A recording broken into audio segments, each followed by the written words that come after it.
Simon Townsend's Wonderworld, episode number 355/3, XD 0324, recorded the 2nd of the 9th, 86, TX the 24th of the 9th, 86, Melbourne, Sydney, Brisbane and Adelaide.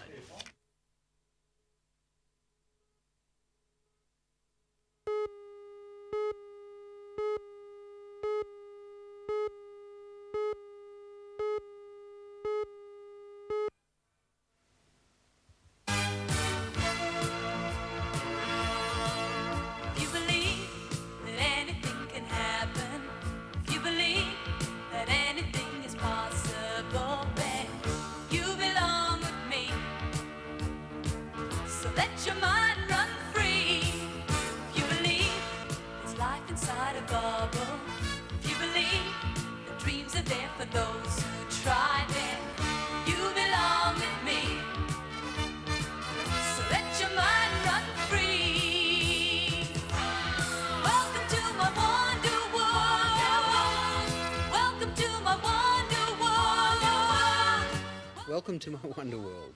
Anyone who has a pet, whether it's a goldfish, a kitten, a dog or a cockatoo, knows how satisfying it can be to look after your pet and get affection and loyalty in return. Now, some pets are more affectionate than others. I can't imagine Winston nibbling my ear in a burst of love, but he does sit and he keeps me company when I'm on my own at home or when I'm doing the show here. Carolyn is an animal lover too, and she recently discovered a program where disabled kids were looking after abandoned animals, providing benefits for everyone.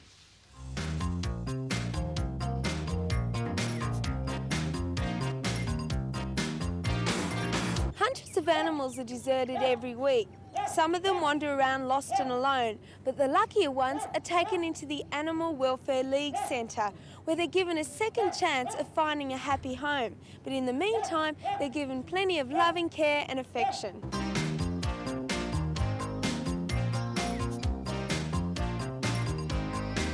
The care and attention the animals receive in the centre is important not only to the animals but also to the people who provide it.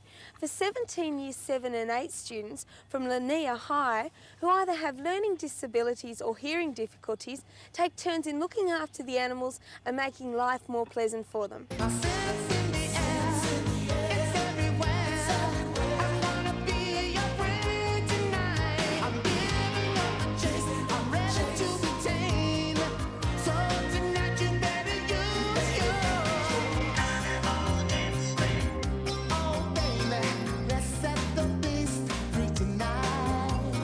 Thursday, 2 students come to the centre, and from 9:30 in the morning till 3 o'clock in the afternoon, they work around the centre performing different duties with the different animals. The duties the students perform include grooming the animals, feeding them, exercising them and washing out their cages.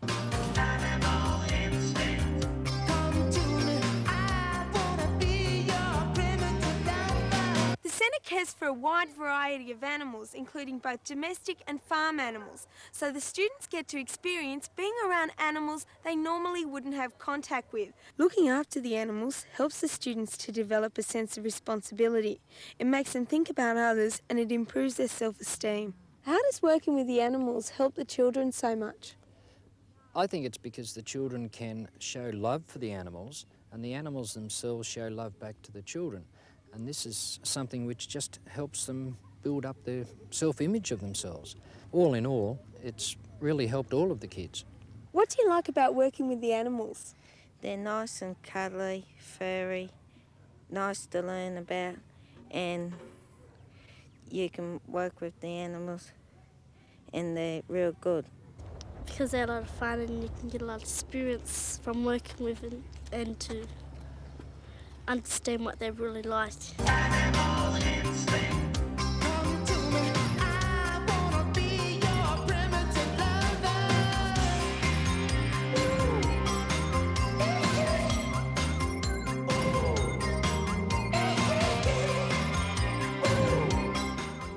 Aren't the kids terrific? What a great idea.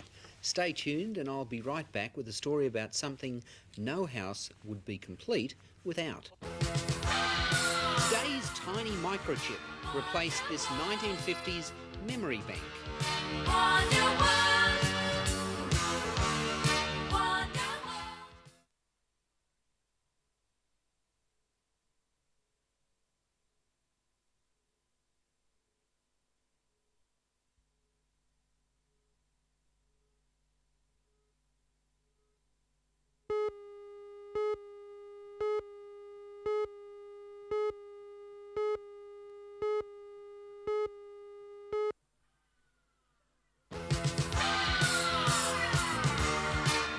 Today's record breaker is Melissa Hardy, and she says, Simon, me and my friend Shelley, that's on Shelley on the left, we made a 60-metre long paper chain in one afternoon, and we think that has got to be a world record.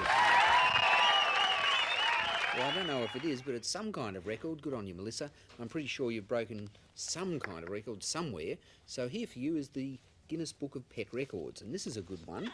This is Polly, and Polly was a guide dog for a blind lady, and she holds the world record for the longest service to her owner, 13 years and 2 months. What a sweet dog. When someone says, it's curtains for me, they mean it's the end for me. And the expression comes from the theatre. The curtain comes down at the end of the play, which coincidentally brings me to the subject of curtains. You know what they're for in a house: to keep the light out and keep the warmth in, and to give you privacy so people can't peek in through your windows. But how are curtains made? I thought you'd never ask. Here's reporter Hugh Munro at the factory of the famous Mansour's curtains.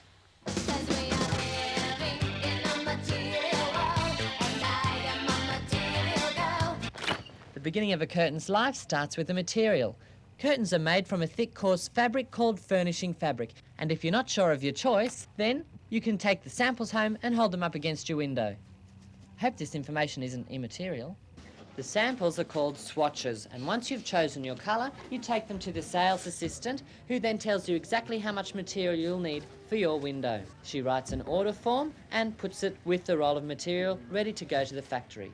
When measuring, measure where you would like the curtain to be. The length of the curtain must cover the top of the window, but not touch the floor or any other surface. This is called the drop. These measurements are then rushed to the factory on a roll of fabric, ready for the first step, which is cutting the fabric up. The raw edge of the material is folded in and sewn using a side hemming machine. Now, if your windows are much wider than the width of material, then the material has to be matched up and joined together. So we'll just fold this up and send it off to the joining table so it can be sewn.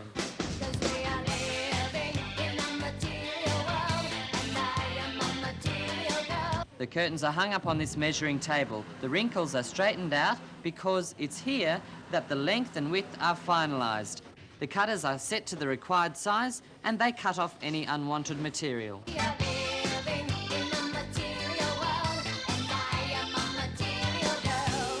Stiffening is attached to the top of the curtain using an overlocking machine.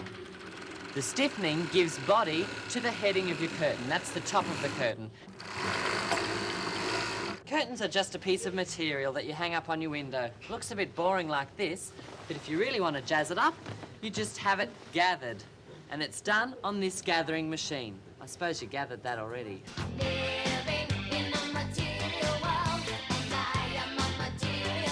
Staples hold the gathers together until the last step, which is to fold and stitch up the pleats and to insert the hooks. After quality checking, the curtains are pressed and packed.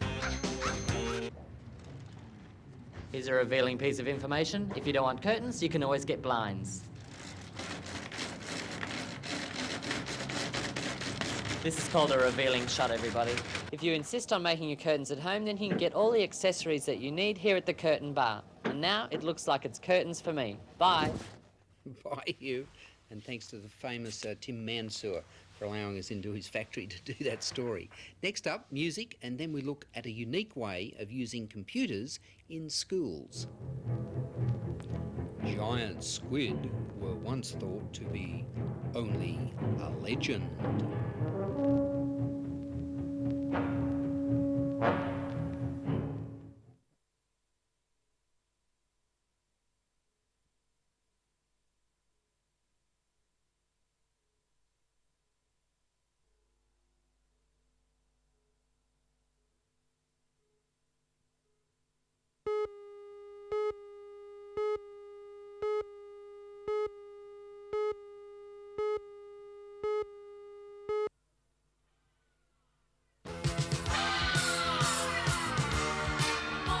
Coconuts are a lucrative trade for the Philippines.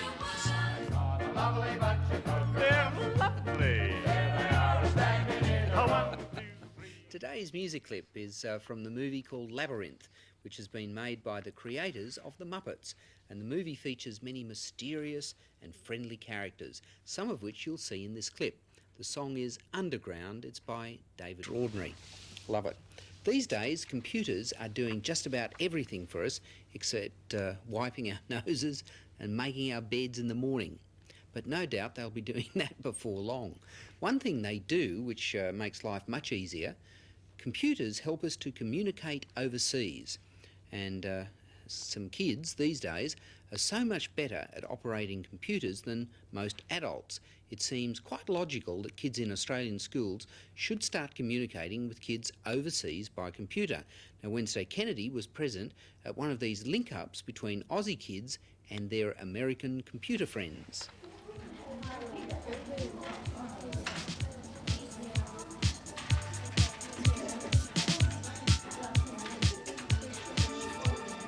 The world grows a little smaller every day, and that's because it's becoming progressively easier to communicate with people in other countries around the world. The more we know about other cultures, the more we understand them. Well, there's a new form of communication, and it's called Starlink, and it allows Australian children to send messages to American children. We know about the Empire State Building. Starlink involves the link-up by computer of 100 Australian secondary and primary schools and 160 schools in the United States. By communicating through computer, Australian children are able to talk to American children and discuss comparisons in lifestyle and international events. It's an exciting way of learning about another culture because the information is immediate and it's coming halfway across the world. Okay, you will send that. It's 9:30 a.m. in Australia. 10 Australian children from Denison East Primary School gather around the computer waiting to type their messages into the computer. It's 5:30 p.m. yesterday in New York, America, and American children from Glen Cove School in New York also wait to hear from Australia. This is the very first time that Starlink has been used in Australia. Doesn't have to be capitals. After typing a letter in, the children wait and then their first message comes through on the computer. Hello, my name is Lisa and I am 11 years old. My name is also Lisa. I'm 13 years old, brown hair, greenish blue eyes. I collect stuffed animals and love koalas. Why was Starlink started? Well, Starlink was started because my company, Computing 2000 Corporation, saw a need for schools to be able to communicate with each other. We felt that it was a good thing that students would be able to talk to other students and see what lifestyles were like and see how other people lived around the world. Will Starlink be developing with other countries? Oh, yes. Well, America was only the beginning because it was the most involved as far as computers were concerned. You can dictate to him because it's your letter. From now on, the children will type their letters into the computer once a week. These letters will be stored on a disk and sent over to America by satellite. The kids in America will reply to their letters and send them back. How do you girls feel about being able to communicate with America? Well, I think it's really fantastic that this is happening, but it seems really hard to believe that just through a computer you can talk to somebody on the other side of the world. Do you like working with computers? Oh, yeah, mainly, but it depends really what you're doing. What about with the Starlink? Yeah, that's good fun.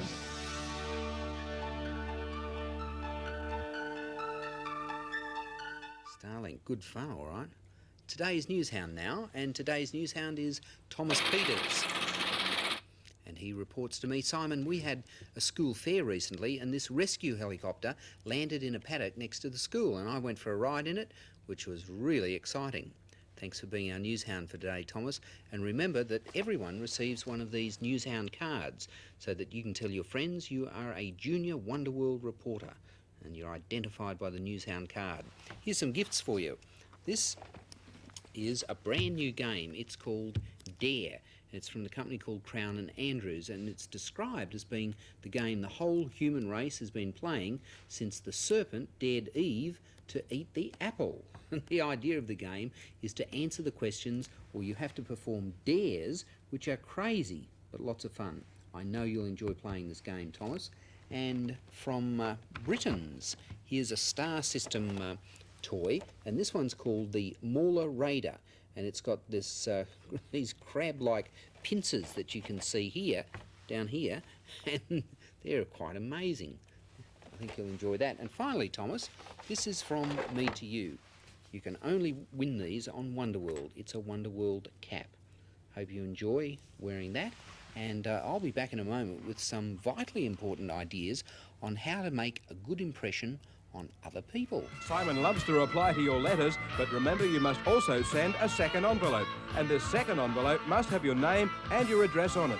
And it must have another stamp on it too, if you want your photo returned by Simon.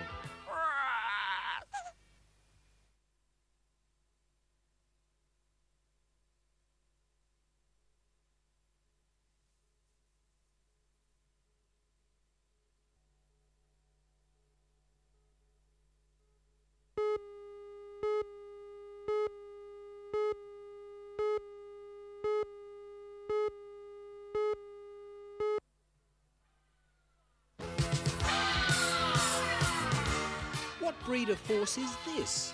Why, it's a Palomino.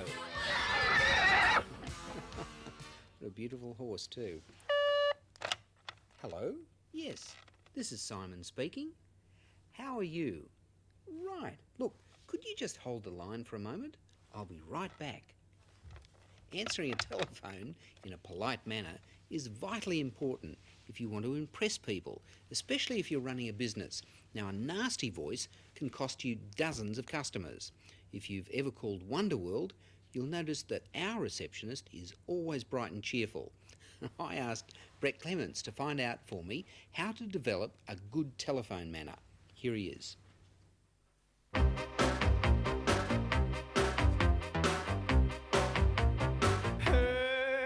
In the silence, I think of you.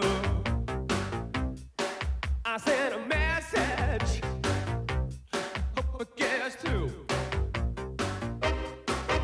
Telephone manners. There's a right way and a wrong way to talk on the telephone, and today we're going to give you all the good lines and also some of the worst one-liners you have ever heard. Two-can phone. There are 8 points to perfect politeness on the telephone. Firstly, greet callers cheerfully. Good morning, operator.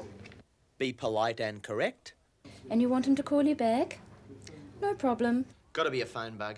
And this one, well, it's music to your ears.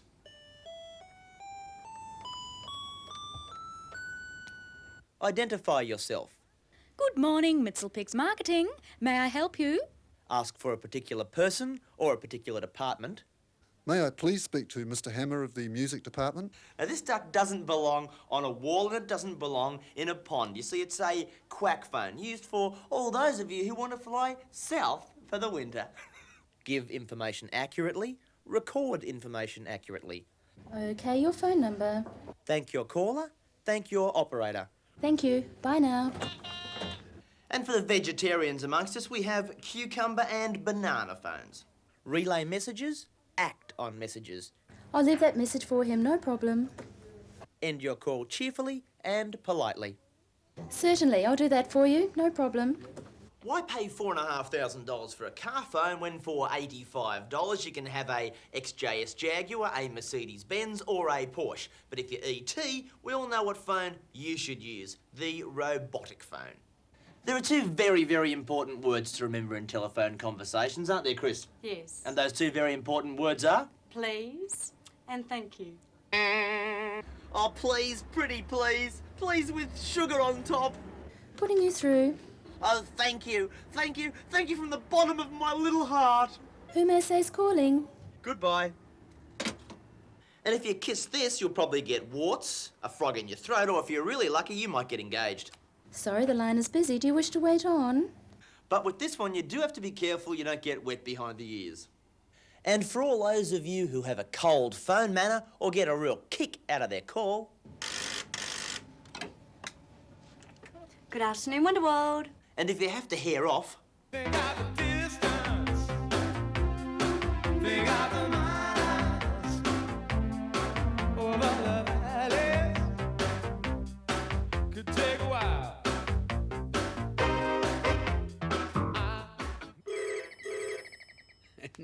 Everybody needs a good phone manner. I've really enjoyed today's show, and now it's come to an end, like all good things do. But just before I go, I'd like to show you this clipping. It's out of an American newspaper, and it's entitled "Faces Only a Mother Could Love." And I think that's really a pretty good, accurate description. These three men are the winners in the 3rd International Ugly Mug competition. And I think this sort of thing, I think it just goes to show, don't you? I think the world really is wonderful. Goodbye. How many ears did David Crockett have? 3, a left ear, a right ear and a wild front ear.